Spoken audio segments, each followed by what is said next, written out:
People in Texas are facing a brutal heat wave, many of them without power. More than 700,000 homes and businesses in the state are still coping with outages after Hurricane Beryl made landfall earlier this week as a Category 1 storm. On Friday, the Department of Health and Human Services declared a public health emergency for the state, warning that the combination of power outages and temperatures over 100 degrees Fahrenheit leaves thousands in dangerous conditions. Right now, Houston's main utility company, CenterPoint Energy, says some customers could be without power until next week. More than a dozen Houston area hospitals say they're in a state of internal disaster as city officials work to distribute generators to in-need facilities. Well, joining me now is Dr. Durrani. He's an emergency medicine physician in Houston, Texas. Good to see you again, doctor. So just to start, how dire is the situation you're seeing right now in your hospital? Yeah, I appreciate you having me. Look, I worked through COVID, and I'll be honest, the last few days have been some of the worst and kind of up there with as bad as COVID was. I'll tell you kind of a common story that circulated around Houston. A few days ago, a police officer got shot, was taken to a local hospital, and had to be treated in the hallway. And that kind of tells you everything you need to know. Currently, I worked a shift yesterday. Every room in the ER is filled. Every hallway has stretcher from end to end that is filled. When an ambulance comes, normally they unload a patient. It takes about 10 or 15 minutes. It's taking hours because there's simply no room for the patients to be unloaded to. And day before yesterday, only 4% of the ambulances in the entire city were available for a call. So that means if I call 911 and had an emergency, that ambulance would be delayed because of how tied up they were at the hospitals.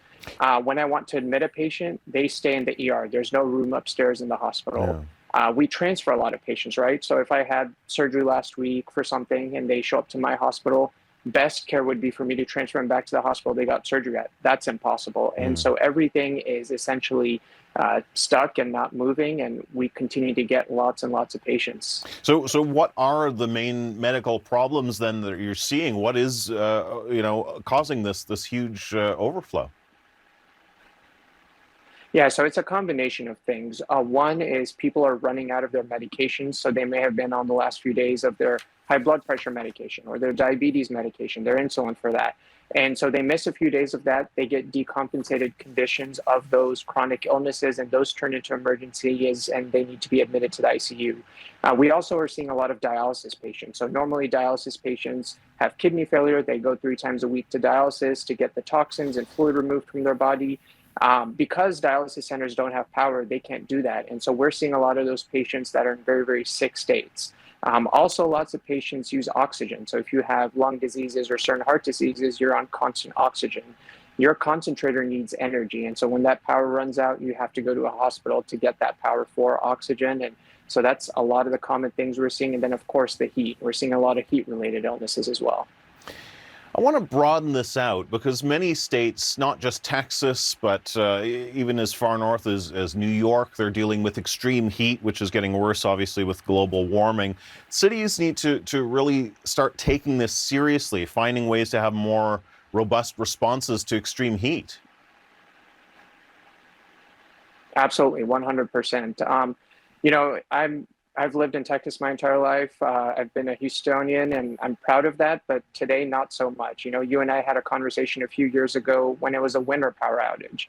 In May, this past May, just 2 months ago, there was a windstorm that knocked out power in Houston for 2 to 3 days for most people. And now we're sitting here again. And so we really need to take a look at, obviously, the bigger picture when it comes to climate change, and then the Texas power grid in particular, which, to be honest, I'm ashamed of currently.